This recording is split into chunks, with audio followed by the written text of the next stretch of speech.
Dito ang isang kabayan natin na nagtatanong na if ever daw na maging scaffolder siya dito sa New Zealand at magkano daw ang sahod niya per month. Hindi po per month ang sahod dito kundi per week. Sahura naman dito ay per hour. Dahil nga ang minimum wage ngayon dito sa amin sa New Zealand is $22.70 per hour. Yun po ay sa mga local lang katulad ng paglilinis ko sa aking trabaho. Pero yung dito sa mga bilang scaffolder, malalaki po ang rate ng mga ito.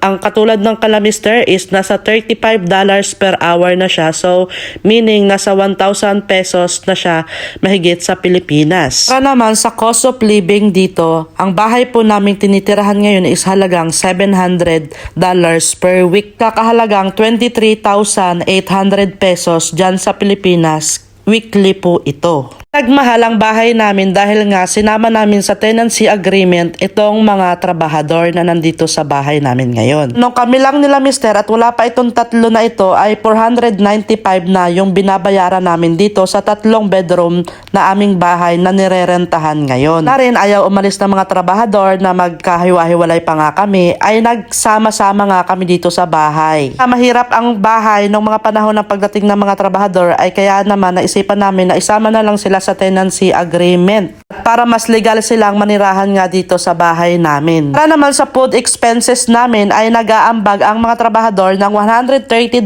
per week para sa kanilang pagkain. Weekly po ito. 4,420 pesos nga ang per week ng pagkain nila dito sa bahay. Bali lahat ang aming expenses sa buong isang linggo ay umaabot ng $600 sa New Zealand ang aming expenses dahil nag-aabot ako ng $200 para sa aming mag-anak. Nga ang mga bata ay hindi na rin nga masyado ngayong mapili sa pagkain kaya kung ano ang ulam ng trabahador ay ulam na rin nila. Para naman sa kuryente at wifi namin dito sa bahay ay hati-hati pa rin kami. Ngayon ang aming bill na $287 dahil nga winter na dito sa New Zealand. It lang ang cost ng aming kuryente dahil nga naggumagamit kami ng gas burner.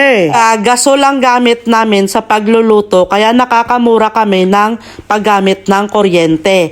Dahil nga ang wifi at ang kuryente ay magkasama na sa loob ng isang buwan ay nasa $287 lang yung aming binabayaran. Lalong mura ang binabayaran namin kapag summer dahil hindi naman kami gumagamit ng sa loob ng bahay dahil nga mainit na ng panahon na yun. Para naman sa tubig, dito po sa amin ay libre ang tubig sa Christchurch. Kami bumibili ng mineral dahil nga niinom na yung sa poset. Para naman sa sasakyan at insurance namin, nagbabayad kami ng $80 per week at ang insurance naming buong family ay nasa $26 per week. Namin uniobliga ang mga trabahador na magbigay sa amin ng pangbayad doon sa weekly na pangbayad sa sasakyan. Dahil ang binibigay nila ay panggas para doon sa isang sasakyan namin na pantrabaho. Dahil nga dalawa yung sasakyan namin ay di yun ang ginagamit nilang pantrabaho. Cost lang siguro sila ng $30 per week para sa pagpapagasolina dahil nga alternate naman silang nagpapagasolina dito. Minsan hindi mo rin masabi kung magkano nga talaga yung magiging cost nila ng gasolina dahil nga ay minsan malalayo yung kanilang mga site na pinupuntahan or mga area. Blessed talaga ng mga trabahador dahil nga pagpunta nila dito talagang ang kanilang transportation is napakadali.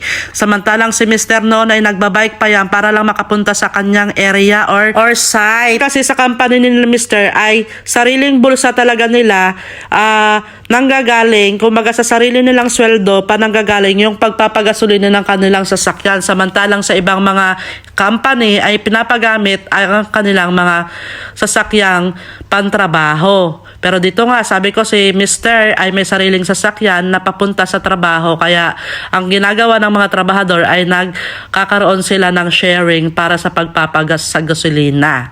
O siya, sana yung mga nanilinawan kayo para sa mga gastusin dito o cost of living dito sa New Zealand. May pa kayong suggestion or mga tanong? I-comment nyo na lang at please pa-share na rin ang ating video at i-like nyo na rin. Yun lang. God bless. Mwah.